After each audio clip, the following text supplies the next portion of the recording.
please help me in welcoming internationally known speaker and author, Howard Mans. Thank you. How many of you had, first off, do you believe it's November already? How many of you said that last November? Introducing national speaker and life coach, Howard Mans. Howard's presentations are enlightening, thought-provoking, and a great resource to inspire audiences to get more out of life and their careers. I would love to play games with people. How many of you know someone who's miserable? All right, the fact that everybody, and she knows two people. Do you ever find them, I mentioned earlier, do you ever find those people as a challenge? Okay. I had one when I was in advertising. She was the administrative assistant to the CEO, and she was miserable. When she would come in, you would hear that music from Wizard of Oz. When she came in one day, and we're in the advertising, we're around the front counter, and it's full of people. And she came in, and everybody usually parts. And she came in, and I get along because I'm good. She's a challenge. She smiled a little bit, and I said, "Oh, Deborah, you're in a good mood. Did you hit a small animal on the way to work?" And what do you think she said? "I'll bet you." I said, "and my dog would too." The idea is not everybody looks good smiling. In one of the buildings when I was an administrator, I had someone at the front desk. Does anyone have this? This is the destruction of healthcare marketing. We hire the greatest marketers, the greatest activity directors. We put a Rottweiler at the front desk.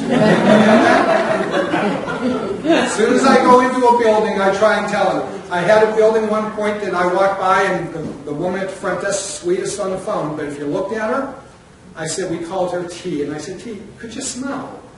And she did, and I said, "Never mind." Go back, it's not working for you, dear.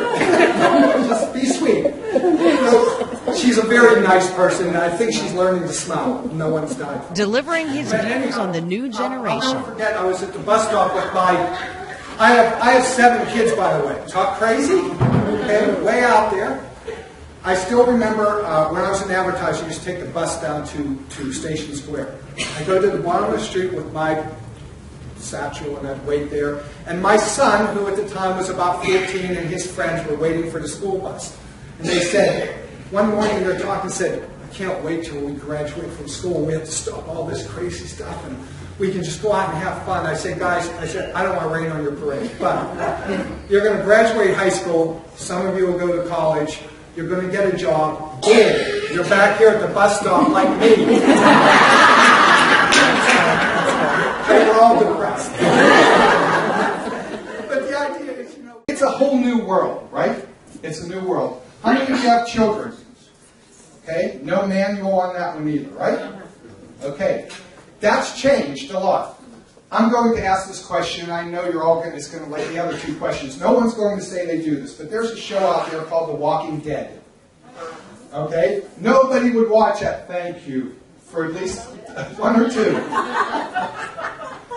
And the reason I'm saying this is because the other day I have a 4-year-old grandson, and I said to him, he's not allowed to watch the show because it's pretty cool. But he knows the whole concept. For those of you who don't, it's the apocalypse. People die, they come back. The only way to do it is you have to shoot them in the head or something because you have to kill the brain to keep that. So I said to my grandson, who's infatuated with this, because there's games out there for it. There's an app for that. I think that's the word. Anyhow, I said to him, "Kenny, what if Pep dies and becomes a zombie?" He got real watery. He said, "You won't." I said, "Well, what if I do?" And he says, "I'll have to put you down." We did that to dogs when they were sick when we were little, okay? But now, my grandson says that he had no problem with that either. So I don't visit them very often. Howard's use of humor and music provide an entertaining look at how people think and view life. How many are on Facebook? How many on Facebook? Okay?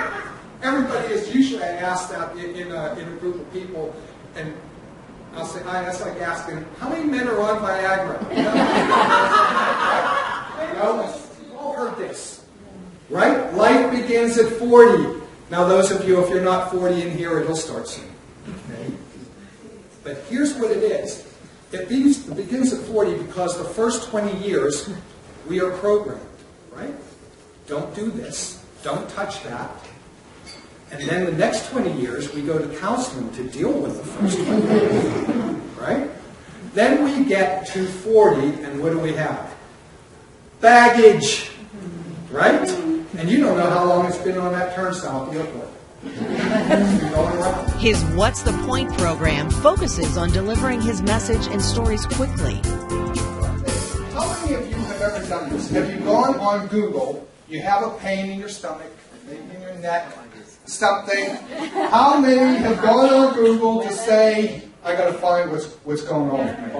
But what'd you find out when you went on Google? You looked up major diseases. You have major diseases, and you're going to die in about 10 days. Right? So, just for the sake of this, I Googled the words, what's wrong with me? Now, if you've ever Googled, you know up in the top in the left-hand corner it tells you how fast it came up and how many connections you get. 530 million hits. So I thought, well, I don't know about you, but I didn't have the whole evening to work on this. So I thought, let me get it down a little bit. So I said, what's wrong with me mentally? And fortunately, it went down to 123 million, which I had more time to work with. The reality is, they diagnose nowadays very quickly, right? I was diagnosed this past year. This is serious. I was diagnosed with ADD. And I said, really? What do I disrupt math class? What do you mean? Well, no. What they do nowadays is they send you over to a psychiatrist. Has anybody, and again, it's one of those questions you can just do this. If you've ever had a meeting with a psychiatrist, I love it. I had a lot of fun. He asked me questions like, have you ever wanted to kill someone? Or yourself? And I said, no. Not to say there's not people I think that should be dead. And he looked at me and I said, he asked me a very strange thing. He said, how about sex? Well, I thought, this is an open end. I said, no thanks. Well, he looked like Sigmund Freud. He did the glass thing the whole time. I was trying really hard to get this guy to laugh. On taking a new perspective. I want to kind of wrap this up with something. At one point, I hope you picked up that I want you to kind of get crazy. Think about something, and some of you are already. That's it.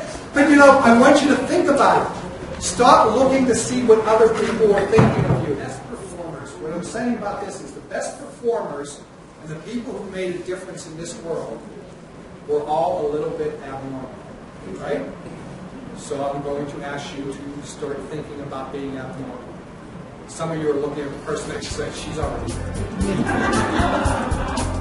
Thank you, and have a great 2014. Make a difference.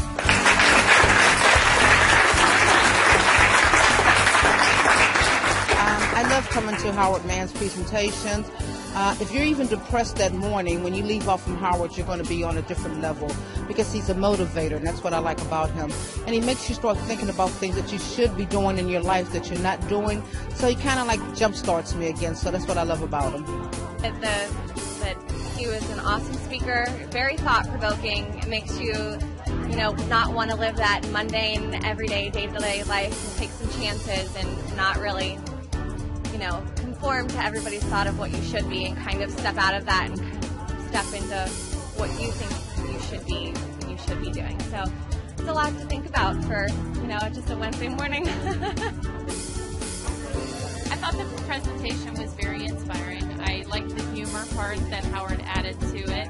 I think that it was uplifting, and I think if everybody left here and took something away from it and added a positive to their life, I think it would be a great outcome. I thought it was very inspiring and motivating. He really gets you to think about things that you thought you should be doing and what you were meant to do. And it makes me rethink the decisions that I've made to not pursue what I wanted to do. So it's very motivating. I'm very glad I came. If you would like to hire Howard for your next event, contact the phone number or email address listed.